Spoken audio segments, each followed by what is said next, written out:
Okay, so I am here to talk a little bit about this short story, basically, that I'm working on. And I started early on with just doing my own sketches and picturing what these main characters look like because it is so far different from things that I normally write. I normally write about life experiences. I normally write about, you know, how we all adjust with our season of change and how things progress over time or the things that we go through, like I say, on a daily basis. So, this story I'm having really fun with. And the reason being is that this is something so out of my comfort zone.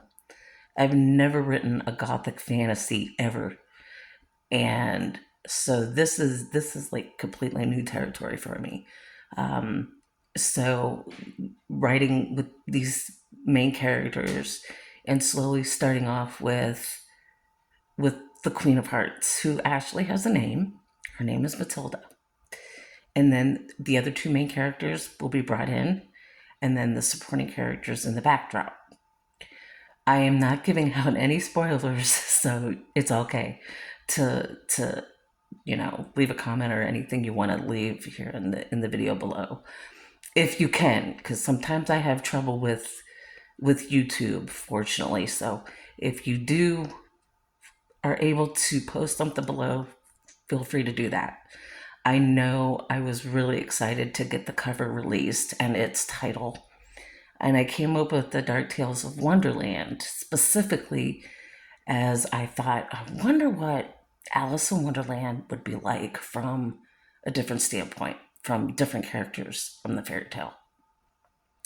And I thought, oh, I wonder if I could do this, or I wonder if I could do that with it. So I was kind of toying around with certain ideas and elements and these the symbolism or the color scheme or just different aspects of that story that would go back clear back to when the Queen of Hearts was born, during her childhood and adolescence, and what makes her the way she is. So I'm tapping into her specifically and tapping into these other characters that I'm putting in. And then I go back and I look back on the fairy tale myself and I'm like, oh, this might work.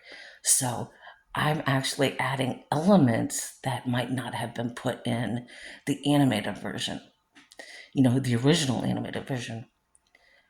The Queen of Hearts was very regal and very bold and boisterous, but in this gothic setting, she's extremely evil to the point where you don't know where she's going to go with this other character or what she's going to say to make someone really, jump with terror. And so I'm putting that in this in the short story to make her to be the true villain that she really was in the original animated film, because she was a villain, and a lot of people didn't see her as the villain. They only saw only one side of her. So, and I'm fitting in the entire picture of the Queen of Hearts, what her name was, and how she became what she became, and who she became. So, she is probably the main character. And like I said, there are three main characters with supporting characters in the backdrop. So it's going to be really interesting to continue working on the story and getting it out and released this summer. I do not have a release date yet, but there will be some really dark overtone to it. So I will recommend to people who live with mental illness or mental health issues not to read the book, because the book will have a lot of emotional and mental um, abuse analogies in it. However, if you do end up reading it, you might take something away from it and understand where these characters are coming from. because there is some life moments in the story that will end up on a cliffhanger. So, and then from when I finish this book, then I'm going to go back to the stuff that I was previously working on. This story is basically me stepping out of my comfort zone and having fun with it, and also reliving a childhood of fairy tales that I watched growing up. Alice in Wonderland was one of them. Bambi was another. And then there was Snow White and Cinderella. So Alice in Wonderland kind of always stuck out to me the most. I think it's just because Alice was very naive, but she was also very spunky, and she had a mouth to use, and she used it even when people didn't want her to use it. So I am a lot like Alice in that way, but I'm also a lot like some of the other characters in the original animated film. The Cheshire Cat is one of them. He is very mischievous. He always has this big old grin on his face, like you never know what he's going to say that comes out of his mouth.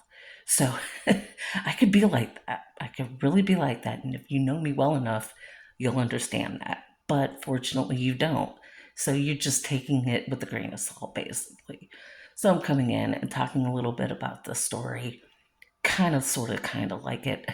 But, I don't want to give anything away because I'm working on it right now and going back and forth in between other things that I've been dealing with and going on and everything. So, and then hopefully, once that story is out and released, I will let people know about it.